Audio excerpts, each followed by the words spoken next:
Hey there and welcome.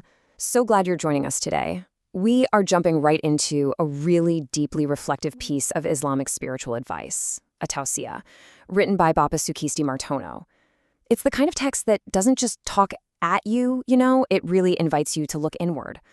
Because instead of focusing on our big, loud, visible achievements, this explainer is going to ask us to examine the absolute quietest moments of our day. We're going to explore the profound strength found not in what we do, but in what we actively choose not to do. So picture this scene from the text for a second. Imagine your room tonight. The lights are dim, you're sitting on the edge of your bed, maybe holding a warm cup of tea. Your breathing is slow. Outside, the night wind is whispering. And inside your chest, there's this small, quiet story waiting to be told. Now, it isn't a story of failure or frustration. No, it's a story about a hidden, grand victory. Ask yourself this: what is your greatest victory today that absolutely no one else knows about? All right, let's get into section 1, the sparks of daily anger. To really understand this silent victory, we first have to look at the battlefield where it actually takes place. The author points out how shockingly fast the fragile piece of our day can just shatter, and it rarely happens with some massive life-altering event, right? It's usually the completely ordinary, unexpected little tests that sneak up on us. Think about it. You're having a totally fine day and suddenly, boom, a coworker speaks to you harshly in a meeting. Or you're finally relaxing and a kid runs by and spills your drink everywhere. Or maybe your partner just says the exact wrong words at the exact wrong time. Your heart rate spikes. The tension in your shoulders instantly tightens. These common daily annoyances just stack up, one upon the other, building this really intense internal pressure. The text uses this incredibly vivid metaphor to describe that exact feeling. Anger is like a small fire that suddenly ignites right in the center of your chest. It's hot, it's incredibly fast, and it literally begs you for a reaction. It just wants to explode outward, to consume the room and everyone in it, just to make your frustration known. But you held it back. You didn't snap. You didn't slam the door. Actually, it's more like you actively chose not to let your tongue become a sword. You just took a deep breath. In that fleeting, completely invisible second, a monumental decision was made. You felt the heat of the fire for sure, but you absolutely refused to give it any oxygen. Moving on to section 2, the true meaning of strength. Okay, let's dive into this. What does this super difficult act of restraint actually signify? Because society usually tells us that holding back is a sign of weakness, or that if we don't fight back, we've lost. But the source material flips this completely on its head. It takes us into the deep, spiritual significance of self-control. It frames that split second of anger not just as a worldly annoyance, but as an ultimate spiritual test.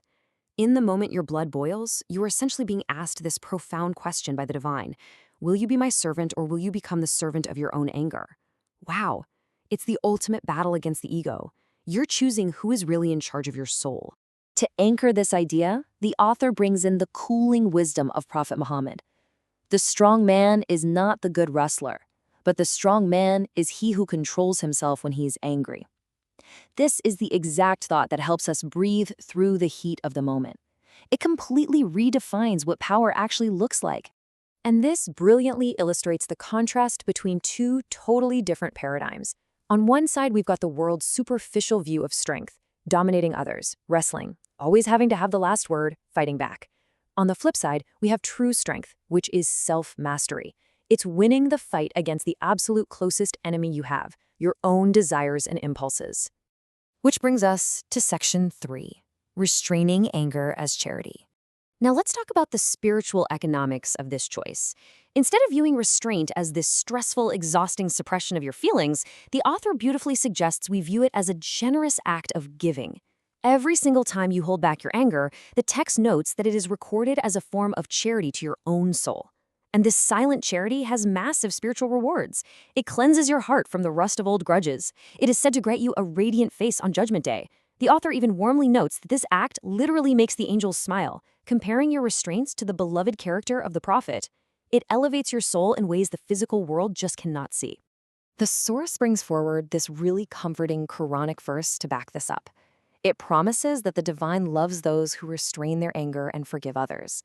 If you manage to hold your tongue today when you are tested, well, this text assures you that you are exactly the beautiful soul being described in these words. You are the doer of good. And finally, section 4, recording your silent victory. So the crucial point is, how do we make this a lasting part of our lives? The author suggests a daily journaling habit. Now, not as some clinical homework, but as a relaxing, deeply rewarding evening ritual to really anchor your spiritual victory before you go to sleep. The steps are incredibly simple and almost meditative. First, just open a notebook or even the Notes app on your phone. Second, write down the specific moment and time you felt anger but actively chose peace. And third, write your name at the bottom and simply smile. Here is the exact, gentle template provided in the source material. You just fill in the blanks. Today, at this time, I successfully held back my anger when this happened. I chose silence, I chose patience, I chose Allah. By writing this down, you are actively acknowledging your own growth. You are, as the author beautifully puts it, adding a brand new star to your sky of good deeds tonight. And if you do this every single day, a massive long-term transformation occurs. Your anger begins to shrink, kind of like small embers that have just run out of wood. Meanwhile, your heart expands, becoming as wide and open as the sky. You evolve. You become someone who doesn't easily ignite, but rather someone who easily illuminates the lives of everyone around them. As we wrap up tonight's explainer, I really hope this brings you a sense of profound peace. Sleep well knowing that your quietest victories echo the absolute loudest in the spiritual realm. But hey, remember, the sun is going to rise tomorrow, and with it, new tests are definitely going to come. Tomorrow, there will be a brand new moment, a new fire trying to ignite, and a new chance to win against your ego all over again. So, the only question left is, are you ready to record your next victory?